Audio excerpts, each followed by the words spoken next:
Fala pessoal, o ministro Haddad deu uma entrevista no Flow Podcast no dia 7 de março, tá? E eu vou reagir a um trecho desse vídeo em que ele fala sobre os super salários. Então vou aqui dar o play, a gente vai acompanhar. Ele mandou aqui, ó, ministro, Vossa Excelência não acha que a classe média é massacrada com tantos impostos? A classe política e judiciária tem inúmeros benefícios que a população desaprova. Por qual razão não é proposto um corte de gastos? Bom, nós mandamos para o Congresso, eu já tive na casa, residência oficial do presidente da Câmara e do presidente do Senado para resolver o problema dos super salários e para resolver o problema da aposentadoria dos militares. Eu fui discutir especificamente isso. Muito bem. Para contextualizar, né? Super salários, o que a gente está falando? Talvez um dos maiores absurdos que a gente tem no Brasil, né? Que é gente ganhando muito dinheiro no setor público. Né? Muito dinheiro, eu sei que é relativo. Quem recebe vai falar que o bilionário ganha mais, mas não importa, né? O setor público, o servidor público tem estabilidade e deveria ganhar até um pouco menos do que o par dele, o equivalente com a mesma formação no setor privado, tá? E não é isso que acontece. E, pior do que isso, existe uma violação do teto constitucional de salários do setor público que é dado pelos salários dos ministros do STF. Ou seja, tem uma porrada de gente, principalmente no judiciário, que ganha mais que o ministro do STF. Aí que você fala, como é que isso é possível? Possível através de verbas indenizatórias. Tá? Então você pega um monte de coisa, o juiz trabalhou nas eleições, o juiz trabalhou a mais não sei o quê, auxílio moradia, auxílio não sei o quê. Né? Então chama tudo isso de verba indenizatória e ele pode receber a mais porque não é salário. Mas é remuneração, né? Não deixa de ser. Então se o judiciário precisa de mais gente, está precisando forçar os juízes a trabalhar mais, faz sentido criar uma outra categoria de juízes ou alguma coisa assim, pagando 10 mil por mês, vai achar gente, eu tenho certeza que vai, para fazer serviços talvez mais simples. Dá para pensar em várias maneiras. Aumentar o número de pessoas colaborando no judiciário com salários bem menores. Né? Então, acho que esse é o principal problema. Uma das principais questões que, quando eu penso em desigualdade, eu lembro disso. Né? Essas pessoas ganhando mais do que poderiam. Né? Então, precisaria de uma mudança legal que de fato forçasse o teto constitucional, né, e limitasse muito as verbas indenizatórias. Tá? O segundo tema que ele falou sobre a aposentadoria dos militares. De fato, isso foi um tema pouquíssimo tratado na reforma da Previdência de 2019. O déficit da Previdência Militar é muito maior do que dos outros servidores públicos e, com certeza, do que os trabalhadores, né, do setor privado. Então, tem mudança demográfica, as pessoas estão envelhecendo, estão vivendo cada vez mais. Então, obviamente, você tem que seguir, né, e reformar a Previdência dos militares também. Além daqueles absurdos, né, de familiares receberem integral a aposentadoria por gerações, enfim. Então, tudo isso tem que ser reformado, tem que ser mudado. Né? Aí vai ter gente que falar, mas a carreira militar é diferente, o sujeito corre riscos, não sei, vamos ver.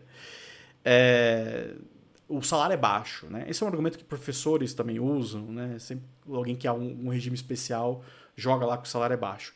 Gente, se o salário é baixo, aumenta o salário, não mexe na Previdência. Tá? Então, acho que é por aí o caminho. Tá? Você mexe na Previdência, cria um ônus, uma conta que vai ser paga por décadas, né? E não tem receita para isso. Tá? Então, faz sentido a pergunta do internauta e faz sentido aí a proposta do ministro. Vamos dar sequência. Com propostas, sim, na minha opinião, moralizantes e corretas. Que não, eu sou a favor que um juiz ganhe bem, um desembargador ganhe bem, acho que tem que pagar bem, mas eu acredito que tem que ter parâmetros bastante rígidos em relação ao quanto é isso, quanto é bem. Total. Né? Então, o sentimento de quem pergunta é o mesmo que o do meu. E não pense que eu estou descuidado dessas questões. Quem for lá com os comandantes militares, sentou na mesa, junto com o ministro Múcio, Foi minha equipe e eu, junto com os comandantes militares, para fazer uma proposta de reforma da Previdência dos militares. Esses são os assuntos mais difíceis. E o presidente Lula mandou o projeto de lei para o Congresso Nacional. Agora, de novo, é uma democracia. Vamos ver se o PL vai ajudar nesse caso, ou se vai fazer oposição barata. Eu tenho certeza que se o PL do Bolsonaro desse uma declaração a favor desses 2 projetos de lei, ele passava em 2 semanas. Se o PT e o Eu ia parar aqui, mas ele vai falar do PT, então eu vou só deixar ele terminar. PL concordarem em limitar a aposentadoria de militares e supersalários, aprova em 2 semanas. Tá, agora sim. Eu não tinha pego isso a primeira vez, quando ele falou do PT aqui. Mas tem 2 comentários sobre isso, tá? Primeiro, sim, é verdade, tem um projeto de lei que o governo encaminhou para tentar limitar os supersalários. Eu não li o projeto de lei, não é minha área jurídica, né? Não sou dessa área, mas pelo que eu li afora sobre isso, o projeto de lei não limita muito bem os supersalários e abre espaço para vários penduricalhos permanecerem, tá? Eu não vou me apegar muito a esse ponto porque eu, de fato, não li, então é isso que eu escutei, tá? Então não é bom o suficiente para moralizar, né, o setor público esse projeto de lei. Segundo ponto, tá? Primeiro ele joga a bola pro PL. O PL, se o PL quiser, sai. E depois ele cita o PT. E isso tem uma questão fundamental aqui, que é nem o governo é a favor do projeto, né?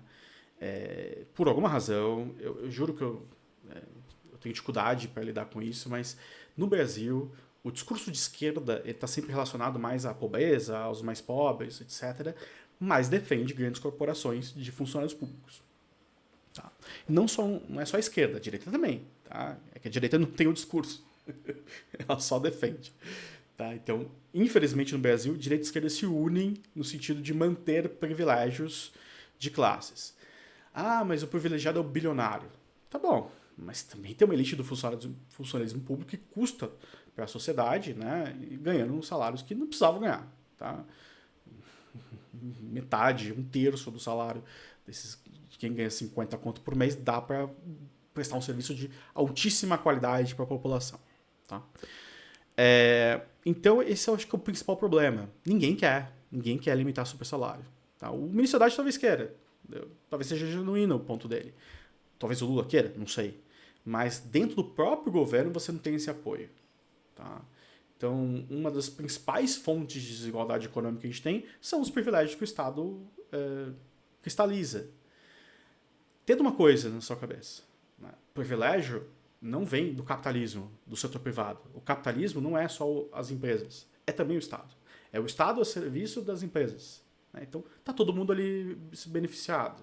Quer dizer, o grande empresário está lá protegido com o dinheiro dele, ninguém vai aumentar o imposto de renda dele, e o funcionalismo público da elite, tá? Que não é todo mundo que ganha super salário, está lá também protegido, as grandes corporações estão representadas na política e também ninguém mexe nisso. Tá? E não vai mexer nesse governo.